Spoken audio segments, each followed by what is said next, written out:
Mari kita membuka Alkitab kita dari 1 Tesalonika pasal 1 ayat 2 sampai dengan ayat yang ke-10 di dalam tema pada hari ini berkarya dan berdoa.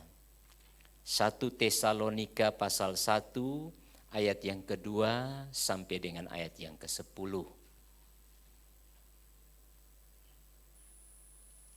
1 Tesalonika pasal 1 ayat yang kedua sampai dengan ayat yang ke-10.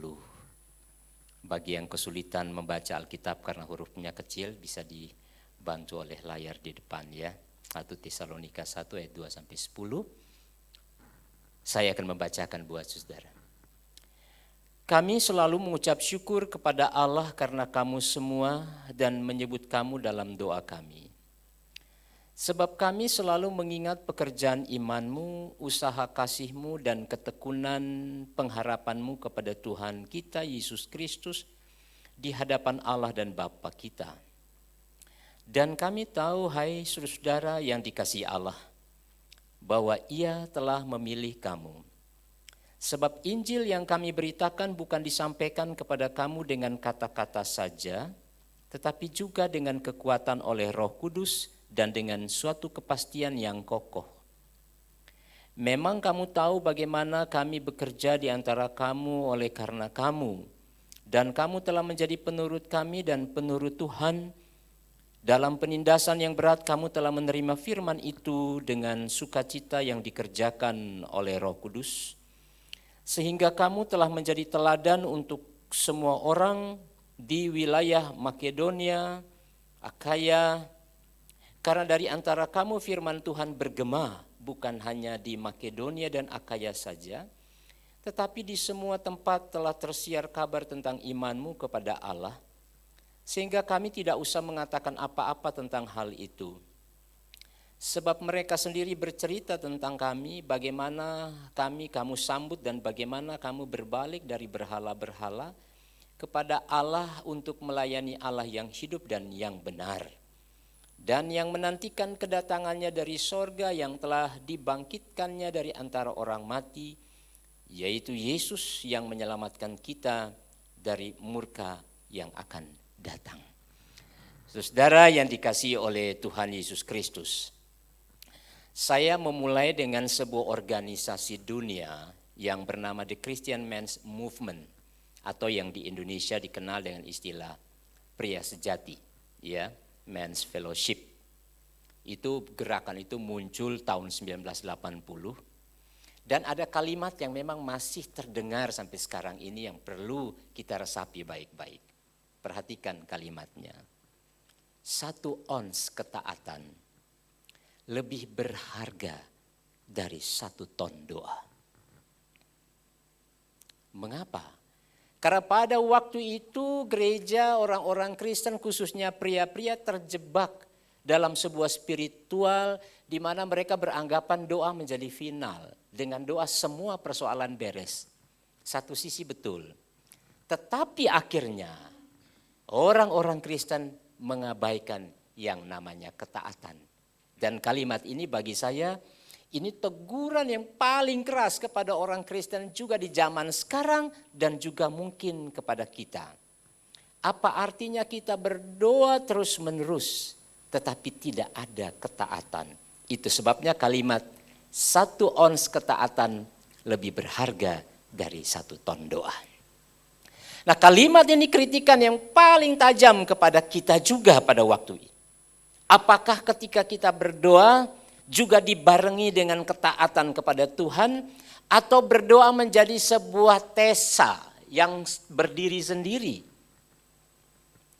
Nah, Rasul Paulus hendak mengatakan kepada kita pada malam hari ini lewat bacaan tadi, bahwa justru ini bertolak belakang dengan jemaat Tesalonika.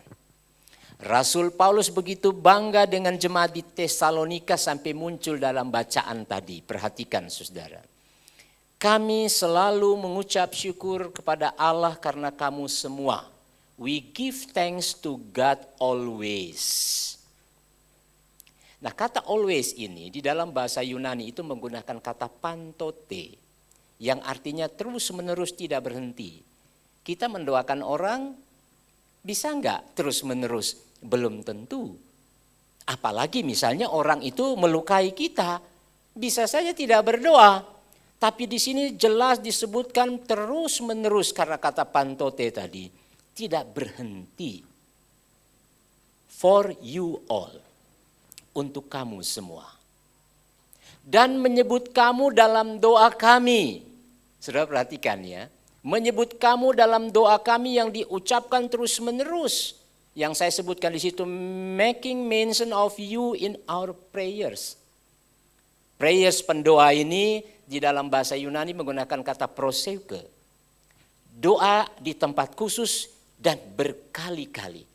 Makanya mengapa Gereja Isa Al-Masih secara sinodal itu sejak gereja ini berdiri, yang namanya menjelang Pentakosta itu selalu aja ada doa. Tapi itu dibarengi dengan kemudian mereka bernyanyi. Lalu dibarengi juga dengan ketaatan mereka untuk menginjil. Jadi ini gerakan yang pertambahannya ribuan orang. Itu luar biasa karena itu spirit dari Tan Hock Chuan. Makanya disebutkan tadi, sebab kami selalu mengingat pekerjaan imanmu, usaha kasihmu dan ketekunan pengharapanmu kepada Tuhan kita Yesus Kristus di hadapan Allah dan Bapa kita. Hebat ya. Apakah pada malam hari ini ketika kita berdoa juga menjadi sebuah kebanggaan dari Tuhan? Ketika kita memang benar-benar mau berdoa terus-menerus, bukan saja di momen Pentakosta, tapi terus-menerus dalam kehidupan kita. Tetapi ada pertanyaan serius, saudara. Mengapa muncul kalimat menyebut kamu dalam doa kami? Menyebut kamu dalam doa kami. Rasul Paulus, Silwanus, mereka berdoa dan menyebutkan jemaat-jemaat di Tesalonika. Bahkan di dalam persekutuan itu dikatakan di dalam sebuah komentari menyebutkan satu-satu nama. Karena jemaat Tesalonika adalah jemaat yang beriman. Menarik sebenarnya kalau kita memperhatikan di dalam teks bahasa Inggris. Sudah lihat, walk of faith. Jadi orang di sana itu rajin bekerja, tidak hanya berdoa. Tapi mereka bekerja juga di dalam iman. Penuh kasih. Ini sebenarnya diambil dari istilah, nanti saudara bisa paham dalam istilah bahasa Latin. Labor of love. Jadi mereka itu seperti pekerja, tapi bekerja dengan penuh cinta kasih. Serta mereka tekun dalam pengharapan, sabar, patient of hope. Saudara bisa perhatikan di sini. Nah ini bermiripan ya saudara. Semangat doa ini bermiripan dengan ayat bacaan kita di saat teduh hari ini. Dalam 1 Petrus 4 ayat 7 yang berkata begini. Kesudahan segala sesuatu sudah dekat. Karena itu kuasailah dirimu dan jadilah tenang supaya kamu dapat berdoa. Oh. Jadi Roh Kudus tidak hanya bekerja begitu hebat bagaikan api yang membakar, tapi Roh Kudus juga bekerja bagaikan air yang mengalir dengan begitu lembut sehingga membuat kita tenang, tidak terkocok oleh emosi, tapi di dalam kondisi itu kita bisa berdoa. Bahkan terus menerus, bukan hanya karena momen. Bahkan saudara, kalau perhatikan dalam catatan Alkitab tadi, dalam doa itu, Rasul Paulus berkata bukan di dalam siapapun, di dalam kuasa apapun, dipuji siapapun, tetapi di dalam Tuhan, in our Lord Jesus Christ, in the sight of God and our Father. Sekarang kita berdoa demi apa? Kita berdoa untuk apa? Kadang-kadang kita lupa bahwa ketika kita berdoa harusnya di dalam Yesus Kristus, di dalam Allah Bapa yang telah memberikan keselamatan itu. Karena itu saudara, kadang-kadang saya juga sedih melihat kehidupan gereja zaman sekarang. Doa itu cenderung menjadi sebuah paksaan. Sehingga kehilangan sukacita. Makanya saudara perhatikan di dalam teks selanjutnya. Rasul Paulus bahkan menyebutkan mereka sebagai saudara-saudara yang dikasihi Allah. Hebat bukan saudara? Orang yang berdoa kepada siapa ia berdoa, itulah menjadi saudara-saudaranya. Karena itu ketika orang tidak berdoa untuk seseorang, bagaimana mungkin dia menjadi saudara kita? Saya kutip lagi dalam teks bahasa Inggris. Brethren beloved, election of God. Itu saya kasih catatan lagi, ada kata agape menoi. Agape menoi ini artinya agape kasih, menoi ini tinggal. Jadi kasih yang tinggal terus menerus, meskipun agape menoi ini juga bisa berarti menyukai, menunjukkan kasih, identitas kasih, dan tinggal terus menerus. Kan kita mengasihi orang kan berdasarkan sesuatu yang kemudian menyenangkan kita. Kalau tidak, tidak pernah mungkin. Dan ini memang kritikan yang paling keras yang Rasul Paulus mau katakan. Bagaimana mungkin engkau menjadi komunitas yang dipenuhi oleh roh, tetapi diisi oleh sikap seperti ini. Perhatikan dalam 1 Tesalonika 1 ayat 4. Dan kami tahu, hai saudara-saudara yang dikasihi Allah, bahwa Ia telah memilih kamu. Saya memberikan catatan di sini, saudara. Mengapa disebut saudara yang dikasihi Allah? Padahal frasa ini, saudara, frasa yang dikasihi tadi, biasanya hanya ditujukan kepada orang besar seperti Musa dan Salomo serta bangsa Israel. Jadi kalau kita berkata yang dikasihi itu hanya kepada orang-orang besar, orang-orang yang memberikan pengaruh dalam kehidupan kita. Kalau Alkitab memberikan catatan kepada Musa dan Salomo, tapi ternyata Alkitab juga mengatakan yang dikasihi itu adalah bangsa Israel. Tetapi mengapa kebanggaan Rasul Paulus kepada jemaat di Tesalonika membuat sapaan ini muncul, diberikan kepada mereka? Para teolog perjanjian baru merumuskan bahwa karena jemaat di Tesalonika itu adalah jemaat yang bekerja keras, tapi sekaligus pendoa yang hebat. Nah, ini menjadi tema kita, atau kita kenal dengan istilah ora et labora. Menjadi kebiasaan Paulus. Ini persekutuan doa yang dibina oleh Ibu Martia. Nah, saya berpikir apa mungkin kita bisa mengatakan mengasihi? Apa mungkin kita berani berkata bahwa kita harus bekerja, tetapi pada saat yang sama kita menjadi orang-orang berdoa, yang suka berdoa. Sekarang ini ada buku yang lagi viral. Saudara perhatikan, lebih baik saudara beli baca. Saudara, saya baca resume aja, waduh luar biasa. Ini buku terbitan Gramedia, berjudul Berani Tidak Disukai. Ditulis oleh Ichiro Kishimi dan Fumitake Koga. Yang intinya, stop peduli pada omongan orang yang tidak memberikan impact, memberikan dampak. Karena itu kita diminta untuk terus-menerus berdoa dan bekerja. Ada banyak orang kemudian menjadi putus asa, tidak berdoa, tidak bekerja, tidak melayani. Oleh karena misalnya kritikan yang tajam. Makanya Rasul Paulus serius memperhatikan jemaat di Tesalonika. Karena jemaat di Tesalonika itu tidak sibuk mengurus orang lain. Tapi mereka hanya sibuk untuk berdoa dan bekerja. Ketika kita sibuk untuk mengurusi orang lain, kita lupa mengurusi diri kita sebagai sebuah pribadi personal yang harusnya menyenangkan hati Tuhan. Nah, lalu dalam kehidupan jemaat Tesalonika, bagaimana kita kaitkan dengan hari Pentakosta yang akan kita nikmati nanti pada hari Minggu nanti. Karena ini proses jemaat bertekun tiap hari. Orang boleh meminta karunia, orang boleh meminta Tuhan angkat segala beban, tidak ada yang keliru. Sampai pada puncaknya yaitu hari Pentakosta.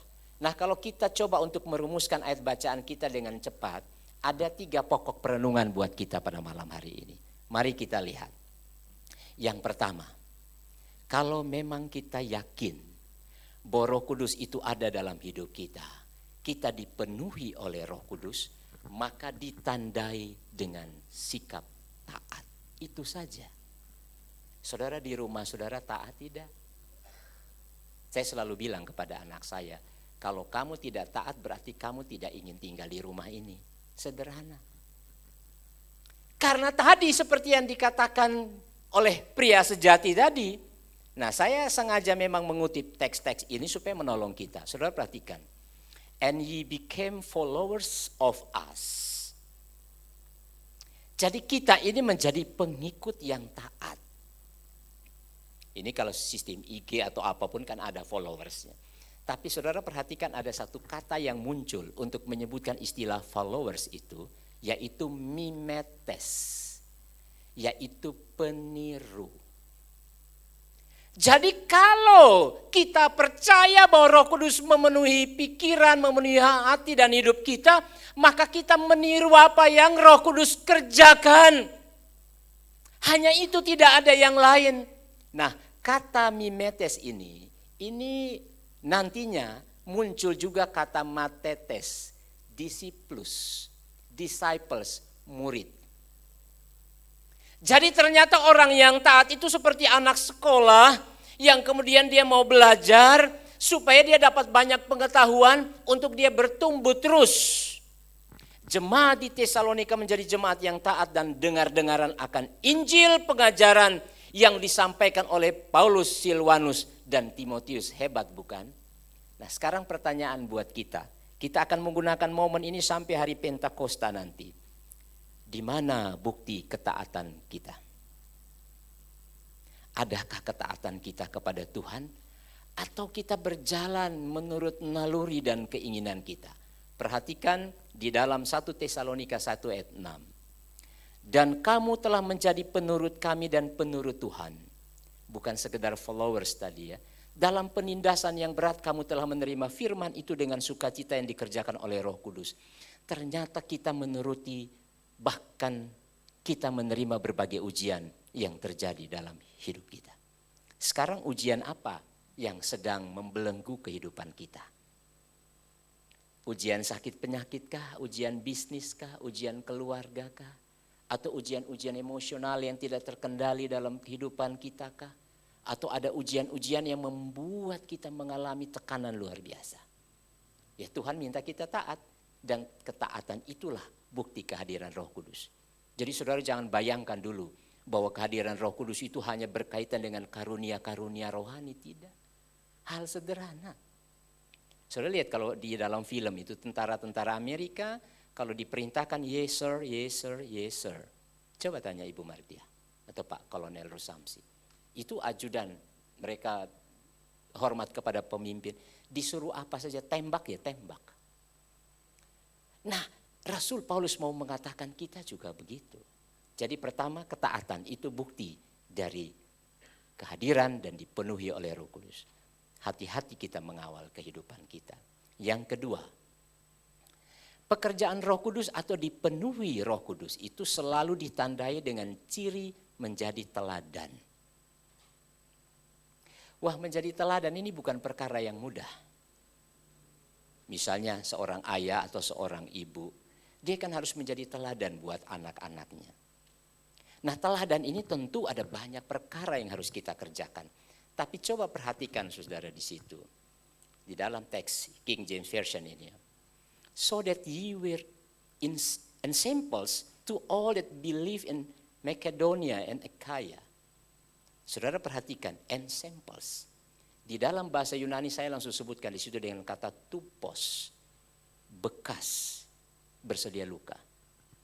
Saya merindukan misalnya anak saya, dia tahu bahwa perjuangan saya sebagai seorang ayah. Itu ada bekas-bekas yang akan ada dalam hatinya. Sama seperti Kristus yang rela mati di atas kayu salib, ada bekas tangannya yang berlubang. Lambungnya yang tertusuk, kepalanya dipenuhi oleh mahkota karena tertusuk duri. Ada bekas, bersedia berkorban atau bersedia luka. Jadi keteladanan itu seperti itu. Bahkan menjadi pola atau contoh gambaran dari isi hidup kita. Ya, ibarat kita mengatakan kepada orang, ayo kita berdoa, kita nggak pernah berdoa. Ayo kita membaca firman Tuhan, kita nggak pernah membaca firman Tuhan.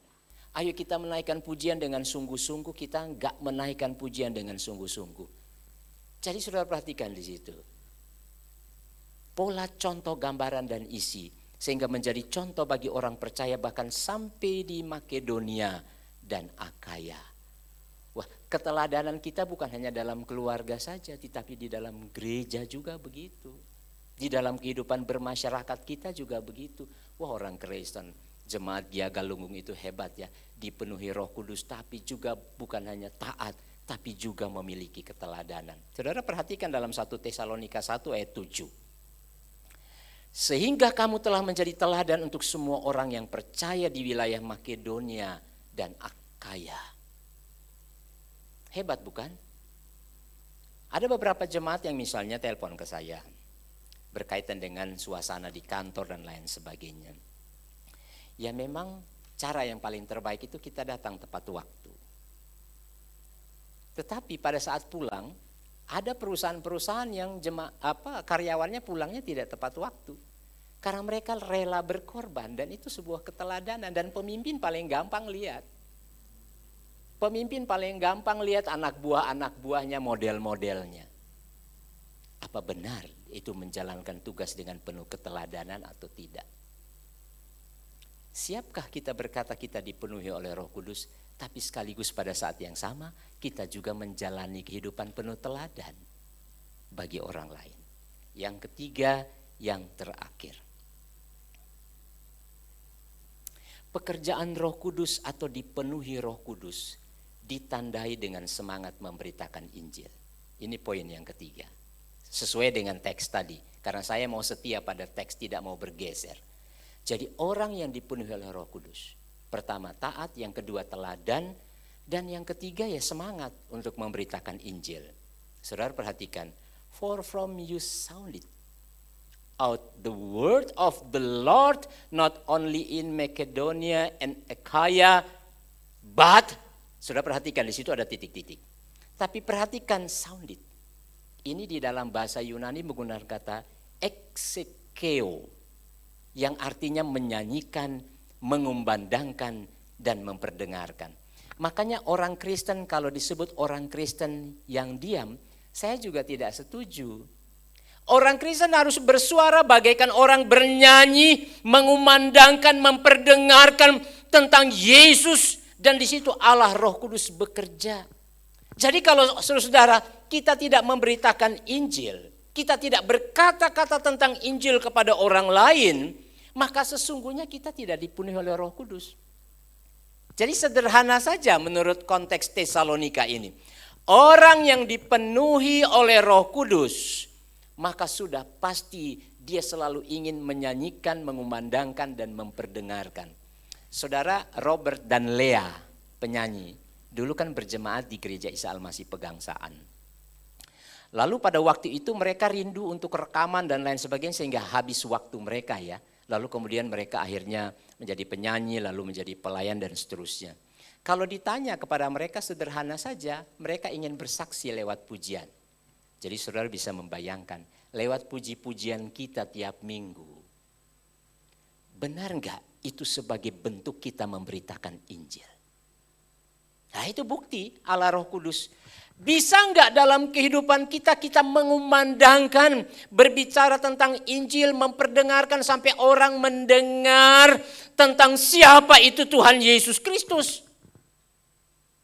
Jadi kalau ditanya hal yang spektakuler ketika orang dipenuhi oleh Roh Kudus, hanya 3 hal ini menurut teks Tesalonika.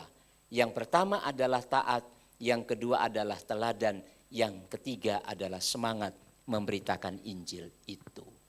Nah sekarang Gereja Isa Al-Masih, Jemaat Galunggung, kita sudah mendengar tentang Yesus. Berapa banyak di antara kita yang mau menyanyikan itu, mengumandangkan itu, memperdengarkan kepada orang lain?